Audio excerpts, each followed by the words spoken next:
So if you have all these dreams and ideas and things you want to do and you try and you try and you try to do them, but you just can't get yourself motivated to do it. Why does that happen, right? Why is it that you want to build a business, but you can't get yourself to build that business? Why is it that you want to make sales, but you can't pick up the phone and do a sales call, right? Why is it that you're constantly frustrated? Well, keep watching because it all comes down to one simple answer. And figuring this out literally has been the key to starting my $1 million business. Hey, my name is Tina with Clientology, the School of Entrepreneurship. And on this channel, we talk about self-made entrepreneurship. So if you're here, hit that subscribe button below. So why do you procrastinate, right? Well, the feelings that we feel are completely within our control. And we tend to forget this, okay? We don't realize how much control we actually have over our feelings. And in fact, most of us don't even know what we're feeling. When I first started learning about feelings, I actually had to reference like a feeling wheel because the only emotions that I knew were like sad, happy, mad, and that's basically like the extent of my feeling vocabulary. So we go through life responding to our feelings that we aren't even aware of, and we think we're just at the mercy of the universe. Like something bad happens to us, so we feel bad. Something good happens to us, so we feel good. Now, why does any of this matter, right? Why am I talking about feelings when it comes to procrastination? Well, the biggest thing that I learned is that this is so important because our feelings are what creates our actions. Our actions are actually driven by the way that we feel.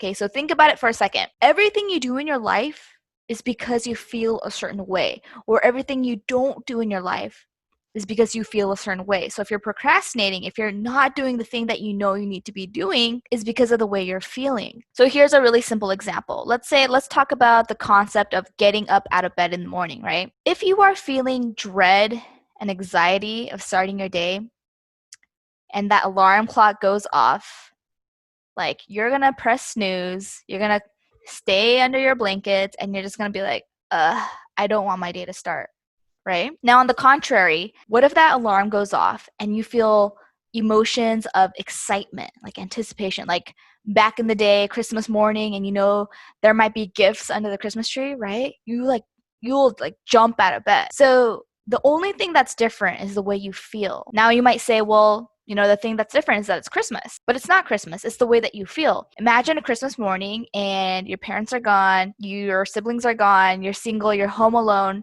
You know that there's no gifts under the tree. Like you're probably gonna be like, I'm gonna stay in bed. Like, that's a really sad example. But my point is that the feeling is the only different thing that motivates whether you get up out of bed in a rush or you decide to stay in bed. So if your results in life are caused by the actions that you take, duh, right? And your actions are caused by your feelings, then wouldn't it be important if we knew how we are feeling? Right? It absolutely would. But the problem is nobody teaches us this, right? They don't pull us aside and say, okay, here's the deal. Everything you do in life is because of a feeling. That feeling will either make you do the action or it will make you avoid taking that action. No one tells us this. So if feelings are the most important thing, don't you think maybe we should learn how to feel on purpose, right? So that if we can feel on purpose, then we can create the actions that we want to take on command, right? That would be so amazing. And the truth is, we totally can, but no one teaches us how to do this. And I really wish, like freshman year, there would be a course called like Feelings 101, right? So when you ask me a question like, why do I procrastinate? Why aren't I taking action? Why don't I do the things that I know that I need to do? It comes down, it's because of the way that you feel. So your feelings are driving your actions, and then of course your actions are always going to create the results that you have in your life. Now I know this is a very simple way of looking at the world, but it's 100% true. It's 100% accurate. There's never been an example where this isn't the case. So the next logical question is, if my feelings create my actions, and the actions that I take create my results, then I need to know what my feelings are, right? And I also need to know how to change that feeling if I want a different action in my life. So back to procrastination. If you want to take action but you're not taking action, you have to be aware of what feeling is causing you to not take action. Most times, for me at least, it's feelings of dread, fear, anxiety, negative emotions, right? If I'm not feeling good, I don't really want to do anything. So then how do you stop procrastinating? Well, it's really simple. You just need to think, what feeling do I need to replace that negative feeling with in order to take action? And what I learned for myself personally is I take really good action when I feel excited. Anytime that I'm feeling excitement inside, I like jump out of my chair and I go do the thing. So once you've identified what feeling is preventing you from taking action, and you've identified which feeling you need to have in order to take action, then you have to consider, okay, what thoughts do I need to think in order to feel that feeling? So for me, if I need to be excited to take action, what can I think to make me excited? So here's a recent example that I just went through. I made my first $1 million using Facebook advertising. It took me a long time to learn how to do it. It took me a long time to master it, but now I know it really well to the point where I can spend ads and I can make double my whatever I spent, right? I put $1 in, I can make $2 out. Now, I came to a point in my business where I also needed to expand to doing YouTube ads. And so this is where the dread came, right? This is where the feelings of overwhelm and dread came. Like I had thoughts of like, all right, which course do I take? What teacher do I learn from? Why isn't this happening faster? I feel so overwhelmed. Why isn't it? There's so much I have to do. And so every morning I would wake up and feel just like, I really don't want to learn how to do YouTube advertising. Can't I just stick with Facebook ads? Now, the way that I overcome this procrastination is I'm very aware of the fact that the reason why I procrastinate is because I'm feeling dread, overwhelmed, impatient, right? I'm feeling these feelings. And so I know for me, I need to trigger excitement. So what I do is I think what thoughts make me feel excited to attempt learning about YouTube. So for example, a thought that I have is, oh man, if I figure out YouTube, I could potentially make, that's another 100K that could potentially come my way, right? Another thought is, oh, if I figure out YouTube, I could get away from having to use Facebook ads because I don't really like doing Facebook ads. So it's a benefit. If I could figure out YouTube, then I could ditch Facebook forever. Or I'll have thoughts like, you know what? I love a challenge and I love learning and growing and developing, and I'm going to take this day to learn how to do something new. So any of those type of thoughts are going to elicit a different emotion within me, right? I'm no longer going to feel dread. I mean, I can, if I think the thoughts that causes me dread, I can feel those, but I actively choose to feel excitement. So I think of thoughts that will make me feel excited, and I know that's what gets my body up and into action. So many of us have never been taught how to witness our own feelings, right? We've never been taught to compassionately observe our own feelings, and this takes a lot of practice. A lot of times in the beginning, early in my career, when I couldn't get myself to do something, I would feel so torn. One side of me wanted to build this big, successful business, and then the other side of me couldn't even get out of bed. So I was like, what is going on here? And the reason why it took me so long to figure it out is because no one taught me that our actions are driven by our feelings. And that made me way more conscious of what I'm feeling, what thoughts I'm having that drive those feelings. So it's this process of watching your mind think, and it requires you to separate yourself from your own mind. Because most of us don't make that separation, right?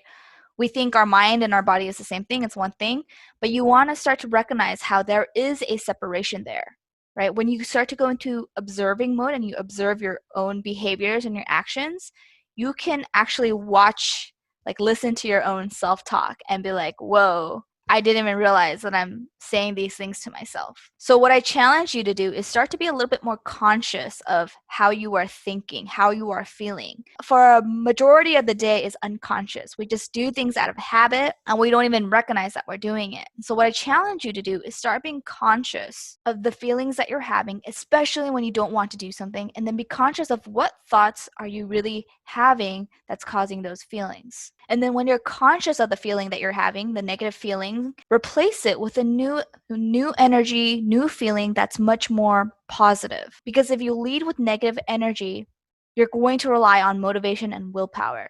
And that's why for so many of us, change is so frustrating because we try to stop procrastinating without changing the feeling that is driving the action.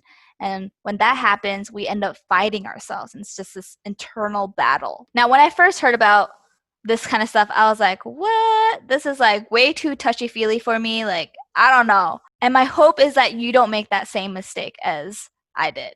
I hope you don't brush this off and really be conscious of what kind of feelings you feel when you're procrastinating, and know that if you can just shift it to excitement, you can trick trick your body into leaping into action. For me, I remember what it was like back then. I was exhausted with all the things that I tried to do. I was beating myself up. I was putting myself through all these this insane pressure and expectations, and it felt very punishing and painful. Right? I struggled for a very, very long time. And so I would beat myself up over it. And then when I would procrastinate, it was just like a really toxic cycle of just really, really wanting it really badly, but not being able to take any action, and then beating myself up over it. So now if those are the thoughts going on in my head, of course I'm going to procrastinate. Of course I'm not going to feel good. Of course I'm not going to show up. So the key here is you have to really recognize what you're feeling. You want to start to take inventory of what thoughts you're having in order to that creates that feeling. And then eventually you want to be able to understand what feeling you need to have in order to take action, and then create new thoughts that will elicit that feeling. But for now, if this is your first intro into mindset kind of stuff and feelings and all of this stuff, I would highly recommend looking at the feeling wheel and practicing just noticing your feelings the next time you have difficulty taking action. Just think about what you're feeling in your body, and then write down the thoughts that are creating those feelings. In the upcoming episodes, we're going to talk a lot more about how to change the way you feel. So how to think deliberately so that you create the feelings that you want, so that you can ultimately take the actions that you want to be taking. But for today, I just wanted to bring up the idea of being aware of your feelings and just practicing noticing those thoughts and those feelings that you're having. So just to summarize, I want to take you through the process and really make sure that you understand that every action in your life is because of a feeling. Every action that you take or you don't take is because of a feeling. Identify, be aware of what feeling it is that you're feeling, and then replace it with excitement. Replace it with a positive emotion, something that will make you feel compelled. Once you've identified that emotion, then think of what thoughts you need to think in order to feel that new emotion. Okay? Once you're feeling that new feeling, you'll be able to take action. So that's it for this first episode. I hope you found some value from it. I'm so excited to begin this process of teaching you what we teach at Clientology. Until next time, I'll see you soon. Hey, if you like this episode, you have to come check out Clientology. It's my 30-day program where we take all this material and we apply it step by step. Go click the link below in the description. I'd love to have you join me in Clientology. I'll see you there.